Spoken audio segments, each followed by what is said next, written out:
Hey, what's going on, everyone? Welcome back to the channel. It's that time of week again.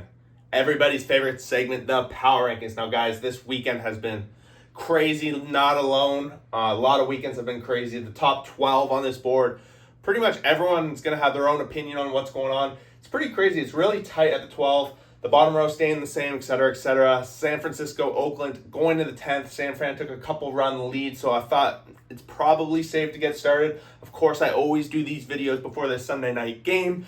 New York Yankees and Detroit playing their rubber match tonight, so it's going to have a little bit of an impact on the board as per usual. And if you guys missed it, I did do a playoff prediction video earlier this week, and it's been popping off. A lot of comments, a lot of excitement, a lot of controversy in the comment section. So if you haven't seen that one, check it out and let me know what you guys think.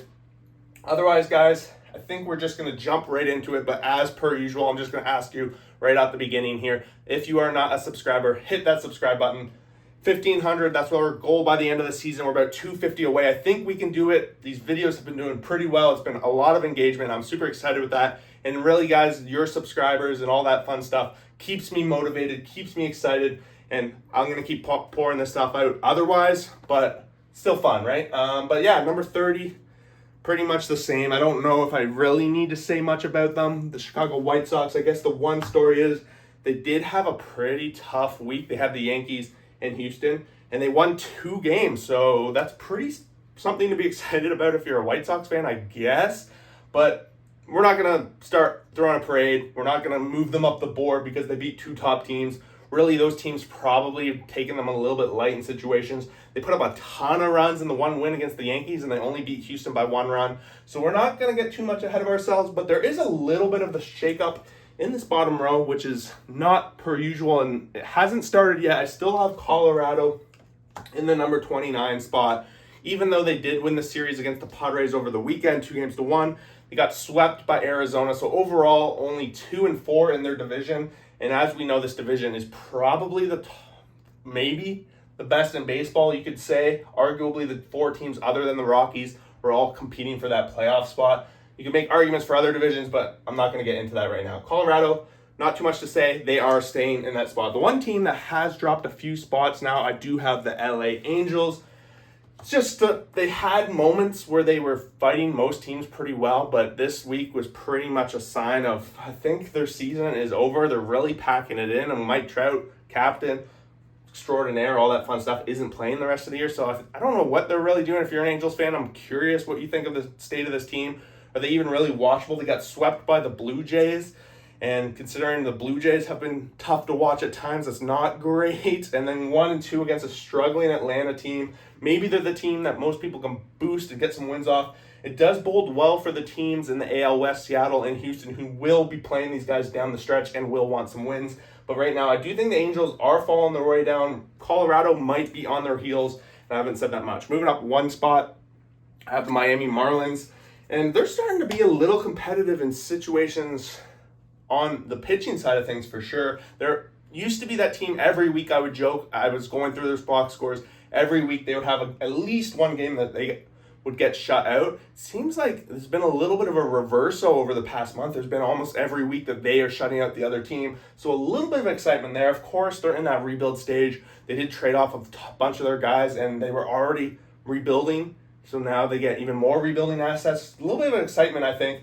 I'm curious how they're going to play in the next year. And this is one team out of so far what we talked about who I think is capable of making the biggest jump on the board moving into next year. Number 26. And they fell a few spots. And realistically, I think it's just been a long season for a young team and a team that can't keep momentum going one way or another. When I kind of match them up against the Marlins, I do start to think that they are somewhat similar teams, and I am curious if the Marlins are going to end up being the better team by the end of the season. Washington goes 1-1 against Baltimore, gets kind of beat down and avoids the 4-game sweep against Philly this weekend, so they only win 1 out of 4. And really, they're like the rest of these teams playing out to the end of the season. They're going to get a chance to see some of their young guys. They also have some of these pitchers in their lineup that are pretty much playing out the rest of their MLB career. So do you really expect a lot more from Washington? But in the end of the days, I do think when they match up against any team ahead of them, they're not really winning more games than they're losing. Next up, Toronto. I'm keeping them in the bottom row. They pick up a big sweep against LA, but it feels like Toronto's really playing without any pressure, and they've been playing with pressure for the past number of years. So little bit of leeway, I think, with a lot of the young guys on this team getting their first chance in the MLB. You see a couple guys in the rotation as well, Rodriguez and Francis getting their first real shot, probably playing for that 6th, possibly 7th arm in the rotation next year. Guys playing to see, again, a look. So there is a little bit of that kind of momentum on the Jays team, whereas most of these other teams, I think, have already had that kind of caliber of a season going for a lot longer than the Blue Jays. So we're going to see them play spoiler. They're going to obviously play a lot of the AL East coming up. And all of those teams ahead of them technically probably have a pretty good spot in the playoff race. Tampa Bay maybe a little bit farther than most, but at the same time, Jay's going to be playing spoiler down the stretch with a bunch of young guys. Next up, moving them out of the bottom row, they just seem to be playing pretty solid baseball. They had a chance really in the bottom of the ninth to sweep the Giants this weekend. It's a 2-game set. They won the first one. I thought they were going to probably win the second one, but they did kind of fall short. And unless they had a massive 10th inning comeback, I don't know. But I don't think it makes a difference. At the end of the day, I moved them out of the bottom row, which is a big step forward for the A's. Do they deserve to keep on moving up? Probably not. 2-1 against the Mets earlier in the week. So they're playing 2 500 teams that are in do or die mode for their own playoff. So they're playing complete spoiler. They're kind of in an opportunity where their guys can get some chances to play meaningful baseball, even though for the team itself it's not meaningful. They're going to be playing opponents that the games mean a lot. So they can play spoiler. And I think when you have a chance to play spoiler as a team that's out of the playoffs, it does allow you to play some of your better baseball. And when A's get that chance, I do think they are a somewhat competitive team. Number 23, and I really debated moving the A's up above them, but I got to give a little bit more credit to the ex-World Series champs. It's just not been their year.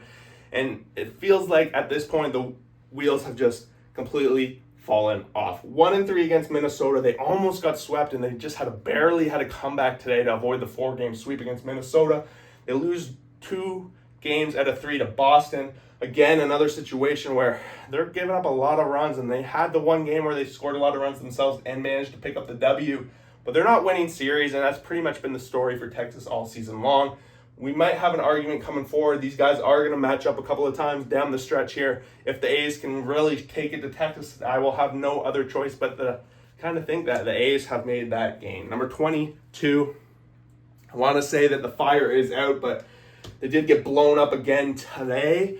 They did avoid their massive losing streak after getting swept early in the week to the Padres. I think they had lost 10, maybe 11 in a row. I can't quite remember, but they did beat Seattle the first 2 games of the weekend. Going for a sweep today, they kind of went back to their old ways. So Pirates, while you would think in looking at the standings that they do have a playoff spot, a playoff chance, not a spot, and we're going to talk about that going forward. All these teams technically have playoff aspirations, playoff chances.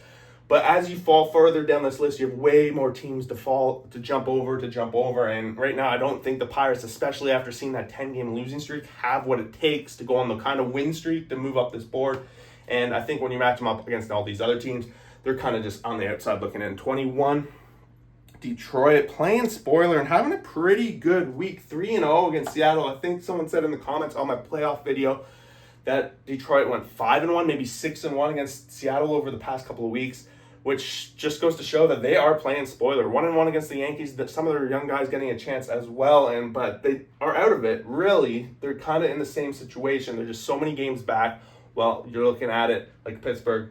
They just have too many teams to have. The one thing difference, I think Detroit is in a tougher division. They're playing Cleveland, they're playing Royals, they're playing the Twins a lot more often. I think Pittsburgh does benefit from that. So the records, while being the same, I do think Detroit is the better team. Number 20, not really moving up anywhere. And we're going to get into a lot of NL Central teams here because a lot of them really can be interchangeable. Like the lineups are pretty inconsistent. They have 1 or 2 guys that are having pretty good seasons. They have 1 or 2 guys in their rotation that are having pretty good seasons, but it's just the lack of depth, which is starting to catch up to them in this long season. It really speaks to the Cubs as well. They started off so well, and it just kind of fell apart. 0-3 against Cleveland Guardians. Not really a series or a team that they've matched up super well with, and it feels like that over the past couple of years. Cleveland just seems to kind of get the better of them. That's, as an outsider who doesn't pay close attention to that matchup, that's just how it feels. And then they play the Jays this weekend, a team that I've labeled in the bottom row, a team that, in my opinion, is a little bit further behind in the rebuild situation than the Cubs would be. They win that series and they lose today 1-0, but they matched up very well to that Jays team. All the games ended with 1-run differential. Could have went either way. So the Cubs aren't really going to move up the board because I think all the teams ahead of them are just strictly better. Number 19. I dropped these guys quite a few spots, and realistically, if you start looking at them matching up with this next row we're going to talk about in a minute, the record overall is probably better, but when we start looking at the deeper analytics, especially when you're looking at the offense, it just has not performed, and it showed really at the front this week when they went 1-3 against Atlanta. That was a pretty dangerous situation for me, and I really thought that this would be a chance for the Giants to put a mark that they were possibly competing for the playoffs, but Atlanta put them back in their place. Atlanta needed those wins as well, so there was kind of like a playoff style series in my books. 1-3, not good enough. 1-1 against the A's, not good enough to keep yourself in this next row up, and they are falling slowly but surely out of the playoffs. Wildcard clearly their only opportunity. We know that NL West is stacked, and they're probably going to take 2 of those wildcard spots for them to have to take 3. San Francisco needs to do better. They just have too many games. But the one thing I think, if I remember doing my playoff prediction video properly, they only have 1 series against the Padres and 1 against the Diamondbacks. I think they do play a lot against the Central, so that could make a big difference. Number 18, kind of sitting there in that same spot. Pretty rough week for them. Arguably could move them probably down and switch them with San Fran. Probably makes more sense. They went 0-3 against Cincinnati, 1-2 against the Dodgers, just 1-5 week for a team that was in the set, I think as high as 12 or 11 and maybe a month and a half ago, making an argument that they had a chance at the NL Central. It's just not come to fruition for them whatsoever, and really, is it lack of skill? It feels that way. That's really the team that's holding them. They're not quite there. They're not quite in the playoff race in my books, and this kind of speaks well to me. At 18, based on what we've seen from this team, it's still a pretty solid season for the Cardinals. I don't know if the expectations are really that high once the season got going, but of course, everyone starts the season thinking they're going to be in the playoffs. I don't know if that was the case. Number 17, they were making a run to move up the board even further, and then this weekend just the wheels fell off. 28 runs against only 3 runs for when they play the Kansas City Royals, a team that is on the edge of playoffs really, and if Cincinnati wants to get themselves on the edge of playoffs, they have to look a lot better than they did against the series against the Royals. Sure, they had a good start to the week. They beat 3-0 against St. Louis, a division rival, a team that they're going to have to hop, but when you go across the road, you're playing top AL teams. To me, it's going to transition a lot to what you're going to see in the top NL teams. The Royals kind of look similar, not quite the same lineup as some of the top NL teams. But Cincinnati, I did predict them to finish 6th in the NL and possibly take that last playoff spot. After this weekend, I'm very, very much concerned about how I rank them. But we'll see. It's only 1 series. I don't hold a whole lot of weight on it.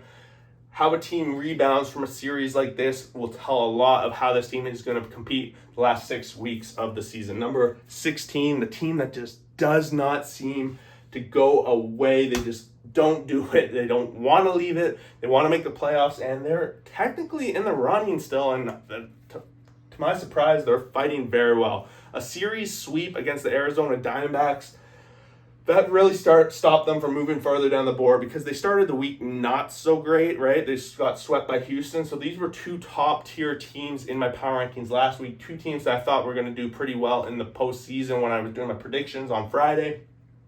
And Tampa Bay had a 500 week.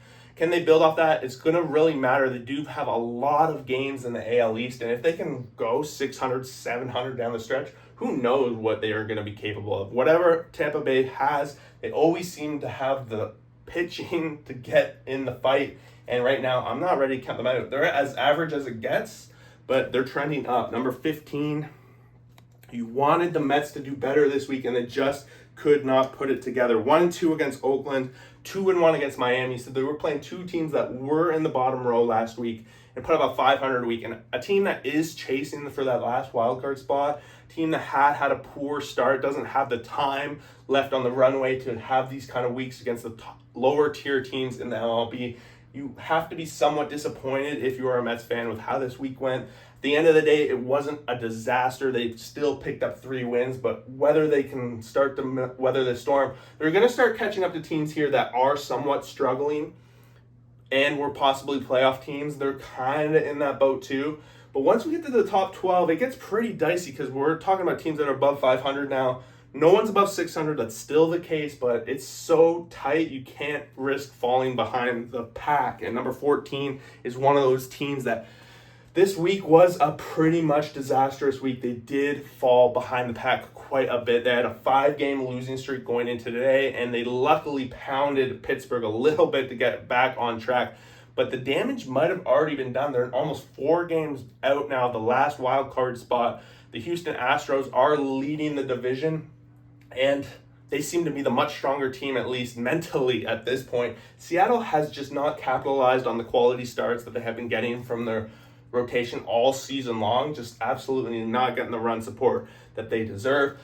In my prediction video, I did pick them to take that sixth spot, and I'm already pretty much regretting it. As you can see, I'm trying to pay some homage to the Kansas City Royals because I kind of neglected them in that video, and we're going to talk about them rather shortly. But Seattle has a lot of work to do.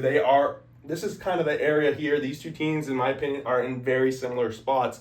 One did have a big division lead at one point, whereas one was way, way behind.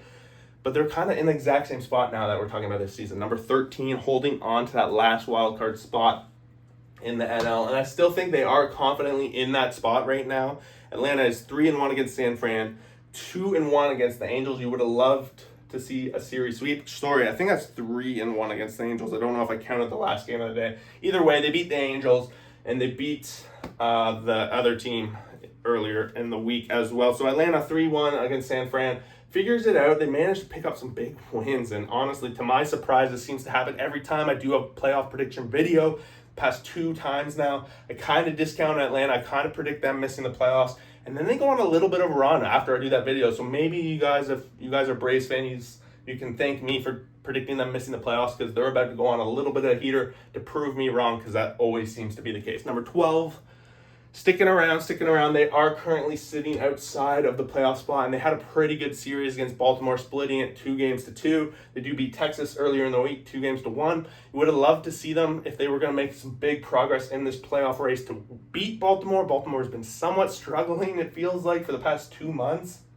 But Boston doesn't quite capitalize, and their offense manages to put up, 12 runs or 14 runs, I can't quite remember, on Saturday to really bail them out of a situation where they probably should have lost the game. So Boston continues to stick around.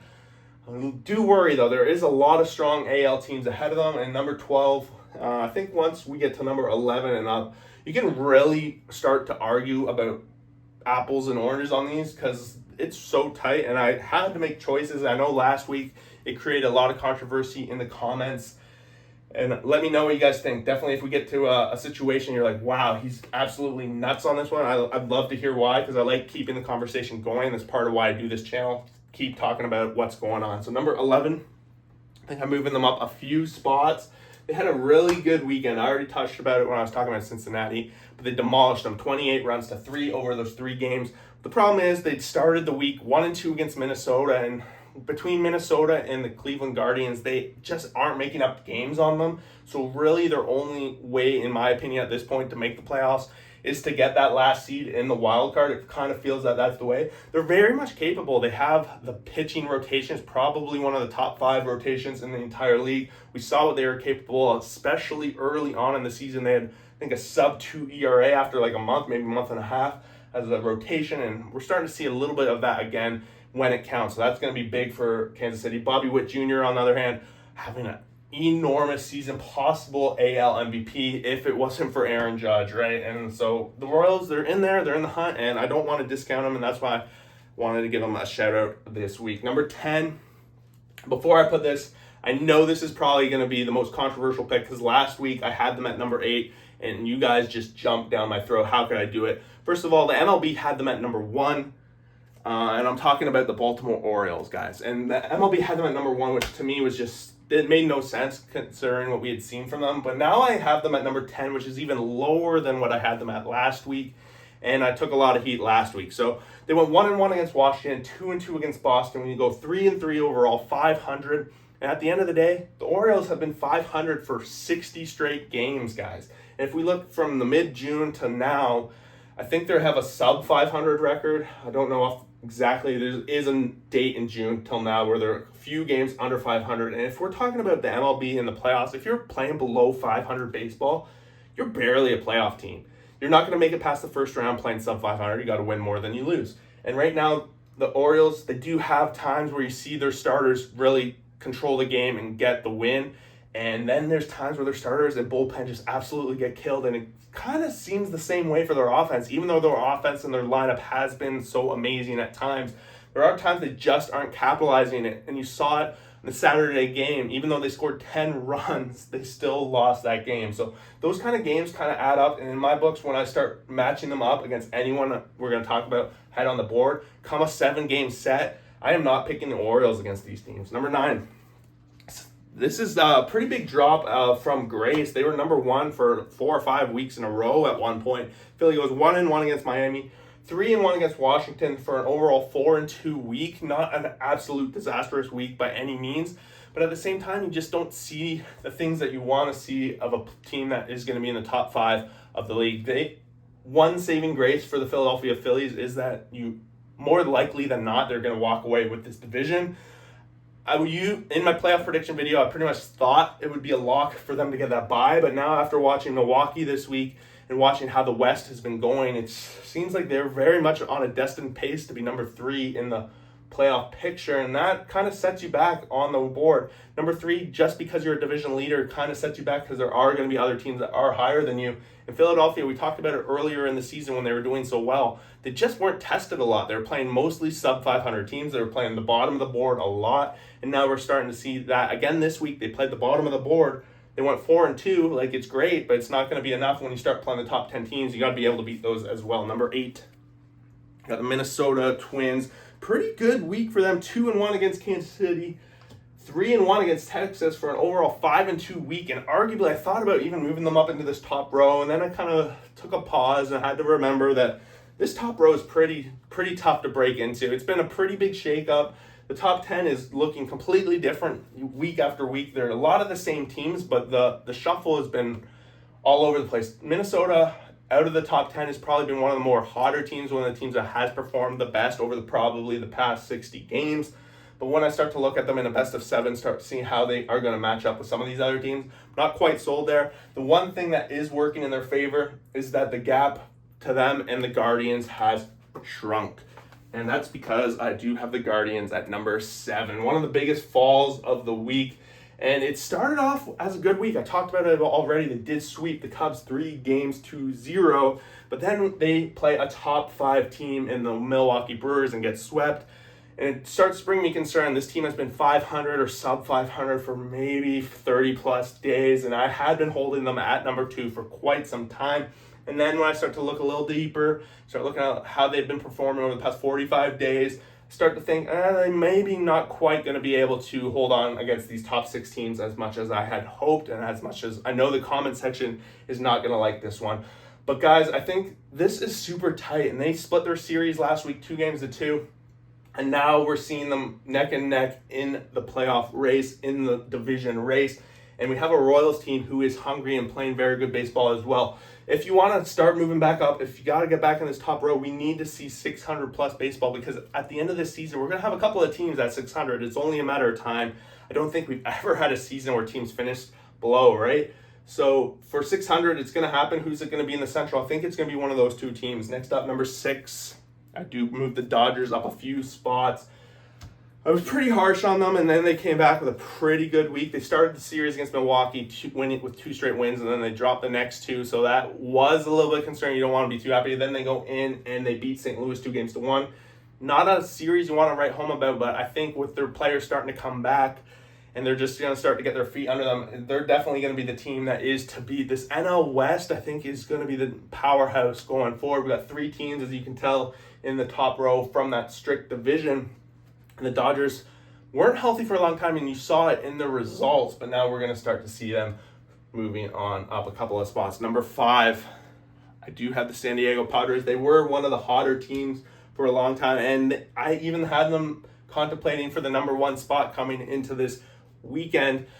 But then they lose a series to Colorado, and I know a lot of people talked about it in the playoff prediction video because I do have the Padres doing pretty well, and they talked about how they just can't beat Colorado. They just can't seem to get their curse or whatnot against Colorado. I'm not going to hold too much against one series of Colorado, but when you start to look a little deeper, they do struggle at certain times, and we talked about it for many months. They basically sat around 500. If they didn't go on that massive streak over the past month, we gotta kind of want to see how the Padres adjust after a tough series loss there. They do have some tests coming up ahead of them in their own division, and it's so tight. They're only a few games out, but right now I do kind of edge them a little bit, but the Dodgers do have a few games in hand that might make all of the difference. Number 4, I think one of the highest risings. It's a little bit of last week too. I kind of kept them out a little bit lower. I wanted to see how they would keep going, and they did not prove me wrong. 3-0 against Tampa.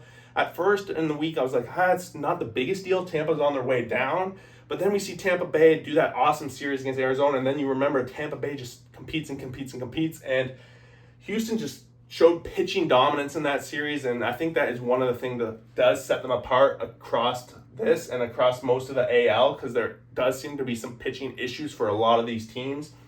At the same time, they go into this weekend 2-1 against the White Sox.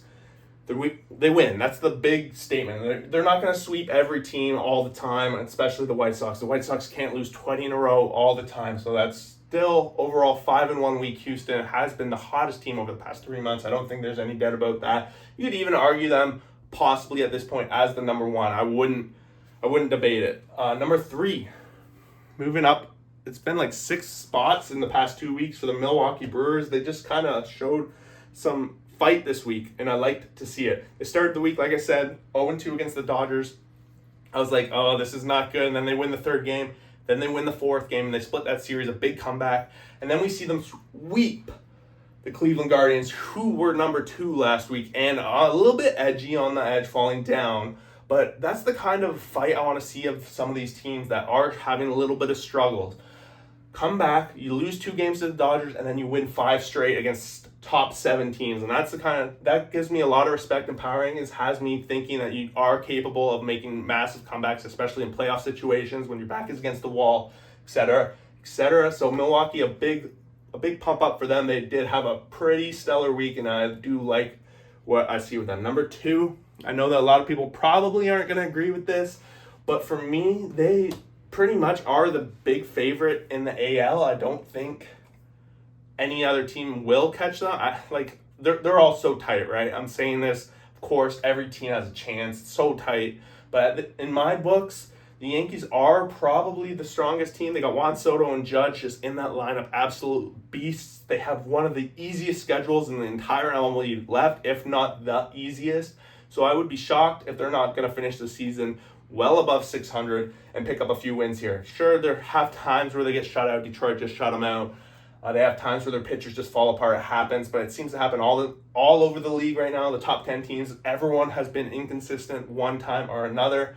And I think the Yankees are going to sort their stuff and walk away with number 1. And I think they have the powerhouse to do it. Number 1, this was tough. And I'm going to be honest. I'm bringing Arizona back for one more week at the number 1 spot. And I know a lot of people agreed with it last week. I don't think there was much of a debate last week about them being number 1. This week, they started and they proved me right very quickly, sweeping Colorado 3-0. There was some shaky times there. Late in games, had to have some comebacks in 2 of those games at least. Late in the innings, sure, they find the sweep. And then they get swept by Tampa Bay, and that's where I started to be like, oh, I'm not so sure they should be number 1. But then I start looking at the rest of the league. I start looking at how everyone else has kind of done. And if I'm going to use one sweep against a team that has been so competitive for years after years after years, I'm not doing this right. And realistically, they almost had a big comeback today. I think they ended up going 11 innings, and they do lose that one anyway. But this is what I want to see. I want to see how Arizona bounces back from this. I'm just going to talk about exactly what Milwaukee just went through this week. I want to see what Arizona does. I'm going to allow them that number 1 seed for one more time, because I do still think matching up against all the teams below them, I am going to pick them most days than not. But it's all going to matter what's going on this week coming up, and that's going to be what's so exciting. We got 6 weeks left. Every series, every game is starting to mean so much more. So let me know what you guys think. Where am I just completely out to lunch on this board? What do you guys agree with? What are you most excited to see for the rest of the season, et cetera, et cetera? And guys, we will see you for that next video.